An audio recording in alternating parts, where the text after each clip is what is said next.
Isang magandang araw muli, isang mabiyaya at pinagpalang pagkakataon sa ating lahat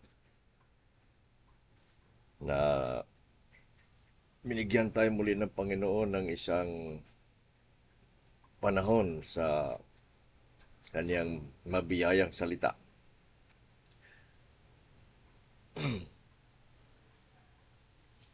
Tayo muna ay dadako sa panalangin. Aming makapangyarihang Diyos, kami nagpupuri muli, nagpapasalamat sa inyong dakilang pangalan dahil sa inyong dakilang salita, dahil sa inyong mga gawa sa aming buhay. Dalangin namin na samahan nyo kami sa isa pang yugto ng aming pagbubulay-bulay ng inyong salita, pag-aaral ng inyong salita. Mangusap ka sa amin. Dalangin namin na maayos kaming makinig at makaunawa ng tama sa mga bagay na inyong ipahayag sa amin sa araw na ito. Purihin ang inyong dakilang pangalan sa pangalan ni Kristo Jesus. Amen. Narito na tayo mga kapatid sa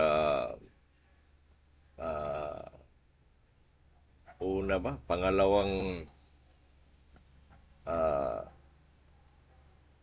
linggo ng Abril. Mabilis ang panahon at hindi lang natin namamalayan, Abril na naman tayo. Tayo ay pupunta muli sa salita ng Diyos. Dito tayo ngayon sa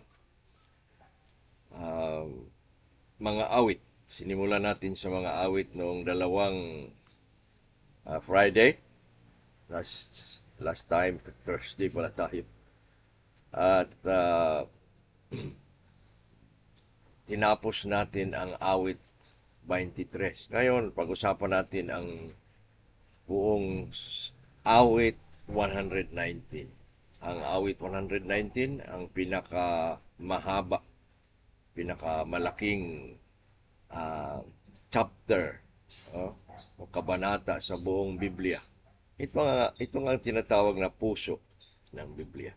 This is the heart of the Bible. Actually, ang puso ng Biblia ay ang salmo, ang awit. At mismo sa awit, sa pinakasentro ng Biblia ay ang awit 119. Actually, ang verse 14 nga ang verse 14 ay napakagandang sinasabi. I have rejoiced in the way of thy testimonies as much as in all riches. Tama ba? Sana nga gayon. Mayroon nga aking narinig noon. Tingnan natin kung tama ako. Basta ang sinabi, ayon sa pag-aaral, ang gitna ng Biblia ay ang awit 119. Kaya ang awit 119 ay patungkol lamang sa salita ng Diyos. At pag-aralan natin sa awit 119 ang pagpapahalaga ng isang anak ng Diyos, ng isang lingkod ng Diyos, ng isang nakakilala sa Diyos sa kanyang salita. Meron tayong matatawag na tungkulin. Meron tayong mga duties, responsibilities sa salita ng Diyos. Kaya paano ba natin pahalagahan ang salita ng Diyos? Si David na nagsabi nito, na sumulat nito, paano niya sinabi na mapahalagahan ang mahalagang salita? Sa awit 119 ay ginamit ang siyam na salita tungkol sa salita ng Diyos. Maliban sa salita, word, may 8 pa pala. Mayroon itong tinatawag na law o batas o utos. Mayroong tinatawag na precepts o alituntunin. May tinatawag na statutes, palatuntunan. may tinatawag ding daan o way, yung kanyang daan. Yun din ay napatungkol sa salita ng Diyos. Mayroon ding kahatulan o judgments tungkol niya sa salita ng Diyos. Mayroong mga testimonies, tinatawag na mga patutuo. At mayroong pang mga katotohanan, truths, yun. At katapusan may tinatawag na ordinances, mga kautusan din, kaparehas sa commandments, law, and ordinances. Yun. So, yung magkakasama na magkalapit law, commandments, ordinances. Sa kabila naman may masasabing statutes, precepts, and judgments. Lahat ng mga ito ay patungkol sa salita ng Diyos. Tingnan natin kung paano ipinahayag ni David, kung paano pahalagahan ng anak ng Diyos, ng lingkod ng Diyos. Tayo, paano natin pahalagahan ang mahalagang salita ng Diyos? Ibig sabihin, paano tayo sa ating mga tungkulin sa salita ng Diyos ay magpahalaga nito? Meron tayong tungkulin, tinawag tayo upang ibigay ang ating mga sarili sa salita ng Diyos. Kaya paano natin pahalagahan? Paano ipinahayag ni David ang pagpapahalaga sa salita ng Diyos? Dito muna tayo magsimula sa 1 hanggang 8. Meron kasi itong mga division eh. Ang 119 may mga titles, may hati-hati o sabihin natin mga divisions ng Psalm 119. Ang unang bahagi ay ang 1 to 8. Tingnan natin kung paano sinabi ni David, pinahayag ni David ang pagpapahalaga ng mga salita ng Diyos sa kanyang mga lingkod. Basahin natin ang awit 119, 1 to 8. Mapalad silang nangag-iingat ng kanyang dito tayo sa verse 1, sa verse 2 na pala yun. Ulitin natin, mapalad silang mga hindi nangadungisan na nagsisilakad sa kautusan ng Panginoon. Verse 2, mapalad silang nangag-iingat ng kanyang mga patutuo na nagsisihanap sa kanya ng buong puso. Silang hindi nagsisigawa ng kalikuan, sila'y nagsisilakad ng kanyang mga daan. Inyong iniutos sa amin ang mga tuntunin mo upang aming sunding masikap.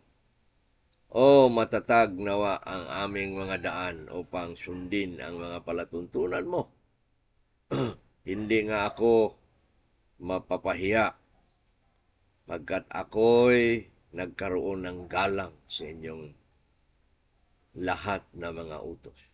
Verse 7, ako'y magpapasalamat sa iyo sa pamamagitan ng katwiran ng puso pagka aking natutunan ang mga matuwid mong kahatulan.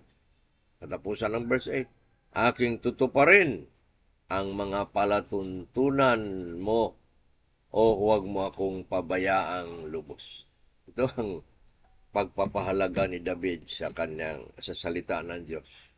Kailangan din nating matutunan kung paano niya pinapahalagahan.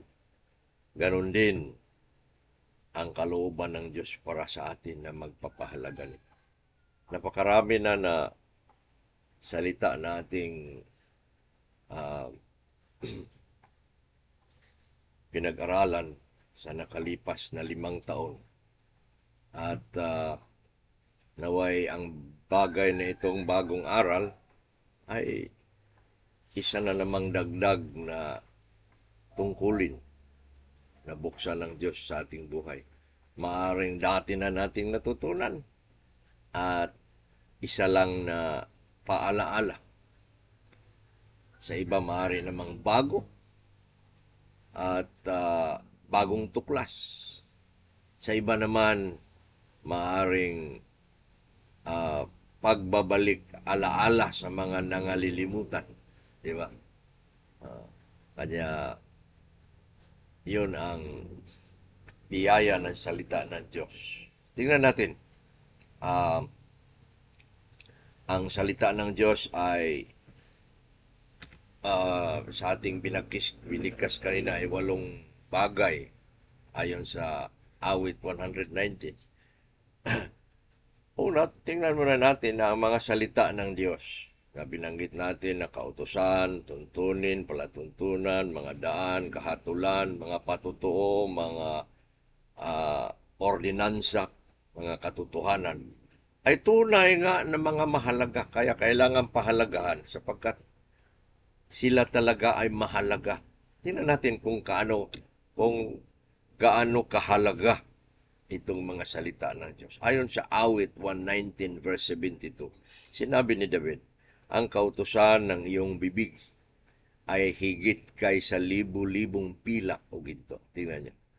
Ang kanyang mga salita ay higit sa anumang libu-libong pilak o ginto. Si David, gaya ng kanyang anak na si Solomon, ay maraming mga ginto, maraming mga kayamanan. Ngunit sinabi niya ang katotohanan na mas higit niyang uh, pinahalagahan dahil mahalaga nga ito ang salita ng Diyos kaysa anumang dami ng mga ginto't pilak. Awit 119 verse 14, ito naman, ang salita ng Diyos tunay ngang mahalaga. Ayon kay David 119:14, ikinagagalak ko ang iyong mga patutuo katulad ng mga kayamanan. You know, ang mga patutuo ng Diyos ay ikinagagalak niya katulad ng mga kayamanan. Pangatlo dito sa awit 19 verse 10 at sa 119:103, sinabi ni David, pagkatamis ng inyong mga salita sa aking panlasa, mas matamis pa kaysa pulot ng aking bibig. Ang halaga ng salita ng Diyos ayon dito kay David ay matamis kaysa anumang pulot sa bibig. Ang bibig nga ay ang pulot nga ay tunay ngang masasabing matamis kapag natitikman ng bibig. Kaya sinabi ni David, mas matamis ang inyong salita kaysa anumang pulot na natikman ko sa aking bibig. Ganun nga ang nakakaranas ng halaga ng salita ng Diyos. Sa awit 119:89, bakit mahalaga nga talaga ang salita ng Diyos? Ayon kay David, magpakailanman, O Panginoon, ang mga salita mo'y magpatuloy hanggang sa langit. O your word is eternal, settled in heaven. Hindi nga mapaparam ayon sa Matthew 24:35. At yun ay mananatili hanggang kalangitan, hanggang doon sa kung saan ang Diyos mananahan. Sapagkat si Jesus naman ay ang salita. Dapat nating malalaman na ang sinabi ng Diyos ay nagmumula sa anak, nagmumula sa salita. Kaya siya mismo ang salita. Naroon ang lahat ng salita sa anak na siyang salita ng Ama. Sila'y ang kanyang mga salitain ay mananatili hanggang sa kalangitan. Ito, una ating nalaman na mahalaga nga talaga ang salita ng Diyos. Kaya dapat siya'y ituring na mahalaga ang salita. Kaya dito sa 1 hanggang 8, tingnan natin kung paano nga pinahalagahan ng salmuista ni David ang sabihin natin salita ng Diyos. Una, basahin natin ang verse 1. Mapalad silang mga hindi nadungisan. Blessed are the undefiled, mga hindi nangadungisan. Dahil, bakit sila hindi nangadungisan? Na nagsisilakad sa kautusan ng Panginoon. Unang pagpapahalaga na binigkas ni David, ipinayag ni David sa Salmo 119, ay ang pagpapahalaga ng paglakad. No? Lumalakad sila ayon sa kautusan, ayon sa mga kautusan. Ang aplikasyon, ang pagsasagawa ng salita na tayo'y inuutusan ay ayon sa ating lakad, no, sa pagsasagawa nito. Kung ano ang iniutos, kung ano ang sinasabi, yun ang ginagawa, yun ang sinasabing linalakad. O, lumalakad kami sa inyong mga salita. Ginagawa namin, tinutupad namin, yun, lakad. Ang Biblia ay gumagamit sa maraming beses sa salitang lakad sa pagsasagawa ng mga kalooban ng Diyos. Kaya ginawag tayong lumakad. Ang pagsunod natin kay Kristo ay lakad eh. Sinabi ng Colosas 2:6 at 7, kung atin nang tinanggap na si Kristo ay Panginoon, sabi niya, lumakad tayo kasama sa Kanya. Pero dito sa ating pinag-aralan, ang pagpapahalaga, kung mahalaga nga talaga ang salita ng Diyos, lakarin natin, ating isagawa, ating gawin, tutuparin. Lumakad tayo ayon sa iniutos, o ayon sa katotohanan, ayon sa sinabi. At ang sinabi pa na ang mga lumalakad sa salita ng Diyos ay mapalad. Mapalad tayo. Yan ang isang mapapala natin sa ating lakad, sa ating pagtupad sa salita ng Diyos. Tayo'y pagpapalain, pinagpala o mapalad. Ano pa? Nagsisilakad sa kautusan ng Panginoon. Ayon sa verse 3 naman, pinagamit din sa verse 3 ang salitang lakad. They walk in His way. Sila'y lumalakad ayon sa Kanyang mga daan. Sa verse 1, ang lakad ay ayon sa utos ng Diyos. Sa verse 3 naman, ang lakad ay naiayon doon sa daan ng Diyos. Ang utos ng Diyos, siya naman talaga din ang daan ng Diyos. Ang daan na tayo'y lalakad ay ayon sa Kanyang utos. Ito ang Kanyang daan, ito ang Kanyang paraan, ito ang Kanyang kalooban. Lalakad tayo sa Kanyang paraan, lalakad tayo sa Kanyang utos. Iyon. At ano ang pangalawang pagpapala? Unang pagpapala sa paglalakad ng salita ng Diyos, tayo gawing mapalad. At tayo hindi mga dungisan, yun pala.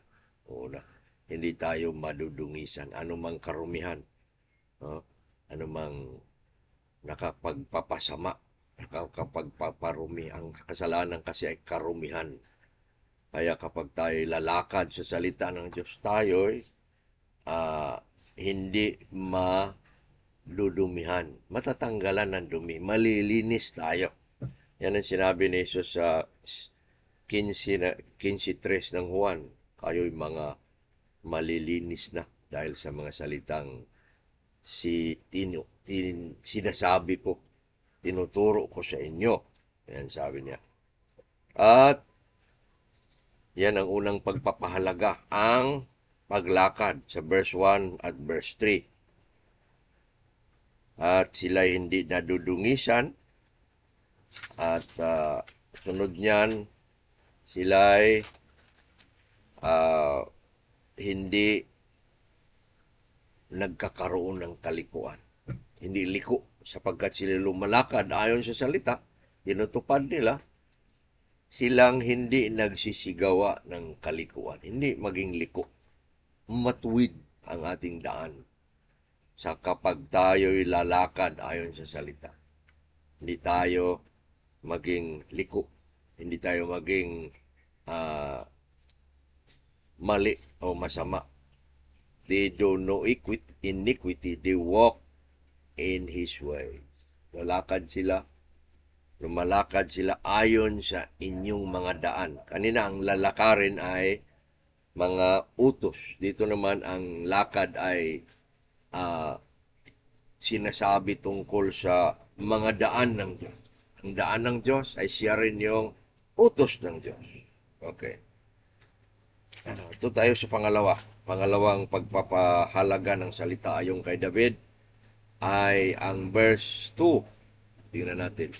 Mapalad silang nag-iingat ng kanyang mga patutuo na nagsisihanap sa kanya ng buong puso. Yon. Ito naman, ang pagpapahalaga ng salita ng Diyos doon na itutok sa patutuo. Sila ay nag-iingat o nangag-iingat sa kaniyang mga patutuo. Ano bang mga patutuo? Kung ito'y pagpapahayag tungkol sa salita ng Diyos. Ano ba ang salita ng Diyos na tinatawag na patutuo? Sa Biblia, kapag magbasa ka at uh, mag-aral ka ng sa maraming bahagi ng Biblia, marami itong mga patutuo, yung mga testimonies. Ano ba yan? Yung paglikha ng Diyos sa sanlibutan. Paano ba niya linikha? Yan ay patutuo ng kanyang kapangyarihan. Yung mga milagro ng Diyos. Kung paano lumakad sila sa tubig ang mga Israelita.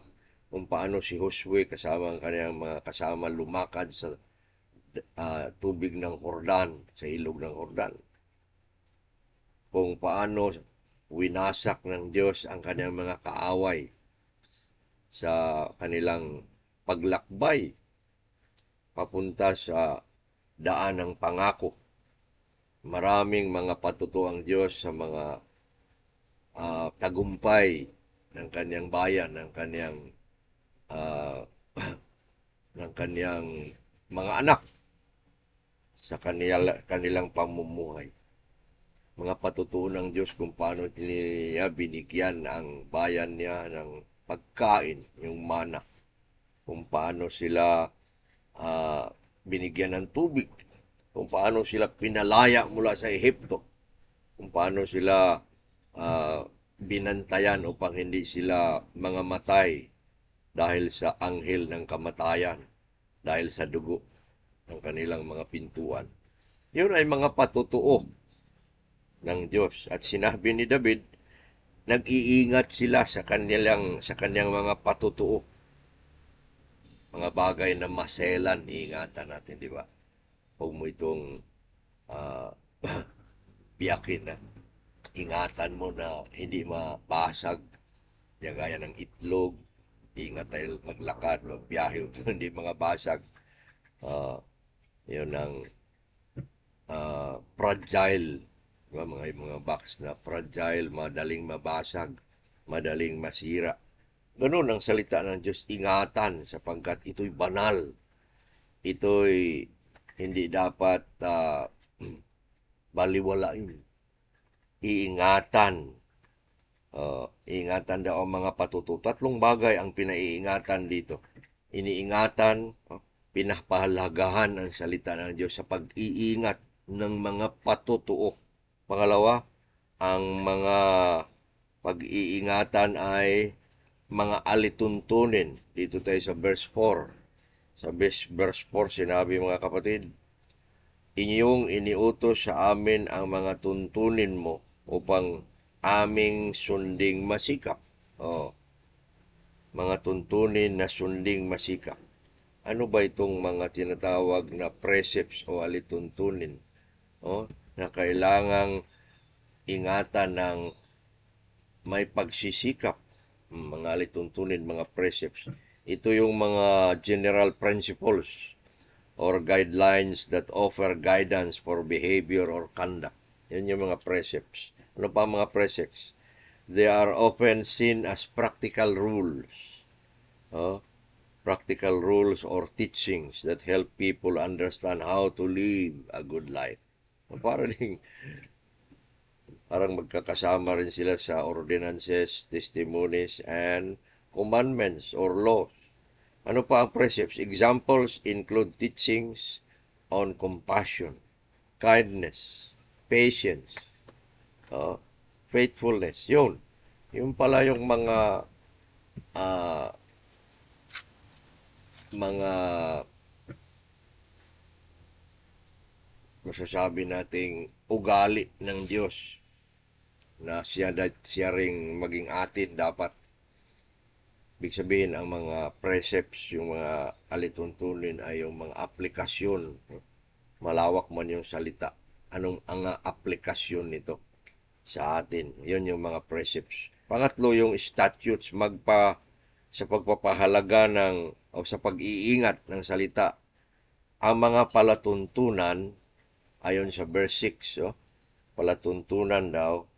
Tingnan natin ang verse 6. Hindi nga ako mapapahiya pagkat ako'y nagkakaroon ng galang sa lahat ng inyong mga utos.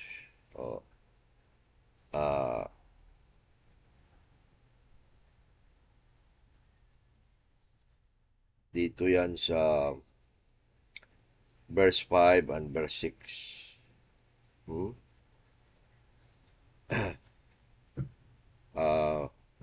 Ang inyong mga palatuntunan sa verse 5 pala. Matatag nawa ang aking mga daan upang sundin ang mga palatuntunan mo. Upang iingatan ang mga palatuntunan. Mga palatuntunan pala ang sinabi dito, mga tinatawag na statutes. Ayon sa verse 5, mga palatuntunan na dapat ingatan. So, anong mga ingatan? Ang pagpapahalaga sa pag-iingat ay ang mga patutuo. Yung mga alituntunin o sinasabing mga precepts, ang mga palatuntunan o mga statutes. Magkakasama ito. Ang mga, ano ba itong mga statutes ayon sa English o sa ating pag-aaral? Ito yung formal na mga sinulat na mga batas o mga rules, no? Para silang mga utos, instructions from higher authority. Ano pa? In a religious context, statutes are God's commands or rules for living righteous life. Ganun din pala. Para silang overlapping words na kung minsan mahirap mo silang ihiwa-hiwalay. Para silang magkakasama. Para silang kung siyam ito na mga salita, parang non-noplets. Ngunit, sinabi ng Biblia, itinuro ng Biblia, pag-aralan natin. Ayon sa pagkasabi, ating tingnan at ating unawain. Pangatlo, na pagpapahalaga ng salita ng Diyos. Sila'y gumagalang sa lahat ng kanyang mga kautusan. Matapos iingatan ang mga patutuo, mga alituntunin, mga palatuntunan, ngayon naman galangin. Sila'y gumagalang sa lahat ng kanyang mga kautusan. Paggalang sa mga kautusan. Saan makikita yan? Sa verse 6. Hindi ako mapapahiya pagkat ako'y nagkaroon ng galang sa lahat ng inyong mga utos. Paggalang sa mga kautusan. Ang pagpapahalaga nito. Ito yung ating tungkulin. Gumalang sa kautusan. Sa ating paggalang, atin ring pinapahalagaan ang salita ng Diyos. Kaya ang pagkakaroon ng pagtupad ng ating tinatawag na duty, tungkulin, ang tinutupad natin, pinapahalagahan din natin. Hindi lang na tinutuparan natin dahil tayo napipilitan, tutuparin natin sapagkat pinapahalagahan natin ito. Sabi ni David, hindi ako mapapahiya. Ang pagpapahalaga ng pagrespeto o paggalang sa salita. Galang, mataas ang ating galang. Pag nagbabasa, kapag nakikinig, gumagalang tayo. Meron tayong pusong tumatanggap. May puso tayong nakikinig, nakakaunawa. Gumagalang tayo. At sabi ng Biblia, ang mapala natin ito ay pagkakaroon ng tibay ng loob. Hindi tayo mapapahiya. Hindi tayo mapapahiya. We shall not be ashamed, having respect unto thy commandments. Siyang ibibigay ng kasalanan, yung pagsuway, paglapastangan ay kakahihiyan. Ngunit kapag tayo'y lumalakad sa salita ng Diyos, tayo'y bigyan ng tibay ng loob, hindi tayo mapapahiya. Okay. Dito tayo sa pang-apat na tungkulin ng salita ng Diyos upang tayo'y magpapahalaga nito. Sila ay nangatuto sa mga matuwid na mga kahatulan. Kahatulan naman, judgments. Natutunan nila ang matuwid mong mga kahatulan. Kaya sila ay nagpupuri ng may matuwid na puso. Ang pagpapahalaga ng mga salita ng Diyos na binigkas dito ay mga kahatulan. Ano bang mga kahatulan? Pag ang Diyos sa kanyang mga salita ay gumagawa. Pag isinasagawa ng Diyos ang paghatol, pagparusa, pag ang Diyos ay gumagalaw upang gabayan tayo, pag ang Diyos ay gagawa upang bibigyan tayo ng ating pangangailangan, pag tayo pinatawad ng Diyos, pag tayo sinasabihan ng Diyos, pag tayo pinapagalitan ng Diyos, ang pagpapahayag ng Diyos ng kanyang salita, kung paano niya isasagawa ang mga ito. Yun ang judgments. Ganun din sa atin. Pag tayo natuto ng salita at ating isagawa ito, judgment mo yan. Our judgments are the applications of what we learn. Kung tinuturuan tayong magdasal at nananalangin tayo ng judgment mo. Kung tayo'y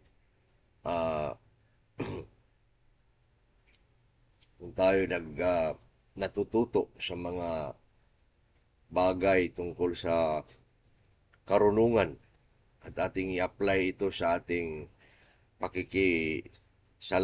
pakikisama sa mga tao na may karunungan, na may pagpipigil. Yun, judgments mo yan.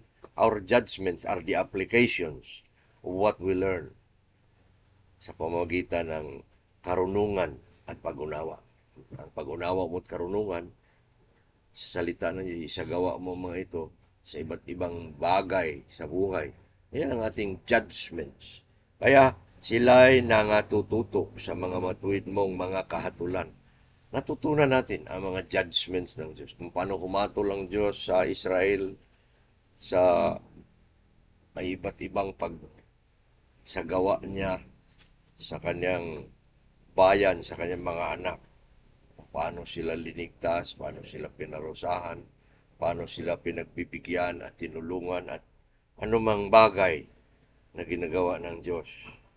Yan ay kanyang mga matuwid na kahatulan. At tayo natututo niyan. Pag natututo tayo sa paraan ng Diyos kung paano siya humatol, ganun din ang ating paghatol. The judgments of God learn will make us do our judgments according to the judgments of God. At ang mapapala nila dito, sabi ng Biblia, sila'y magpupuri ng may matuwid na puso. Ang pagkatuto sa mga matuwid na bagay mula sa Diyos ay pagpupuri sa kanyang matuwid na pangalan sa ating matuwid na puso. Ang ating puso ay matuwid at hindi liko sa pagsagawa ng mga ito. Ito mga kapatid lamang ang ating pag-aaral sa awit 119 verse 1 to 8. Naway pinagpapala tayo kung paano nga pahalagahan ng tunay ang salita ng Diyos. Tayo manalangin. Purihin ka aming Diyos sa inyong mga salita. At lumayan niyo kami patuloy, turuan niyo kaming magpapahalaga ng inyong mga salita araw-araw sa aming pakikinig, sa aming pagbabasa, sa aming pag-iisip ng malalim, pagbubulay-bulay, sa aming pag-alaala, sa aming pagbibigay panahon sa pag-aaral. Turuan niyo kami na mapahalagahan namin nga ito ng tunay. Salamat sa inyong pagtuturo sa pamamagitan ng inyong espiritu ng katotohanan. Dalangin namin ay palaala niyo mga ito sa amin upang mga tuto kami patuloy na lumakad pagpapahalaga, galangin, iingatan ang inyong mga salita sa pangalan ni Kristo Jesus. Amen. Salamat mga kapatid. Ay pinagpapala kayo sa mensahe natin sa araw na ito.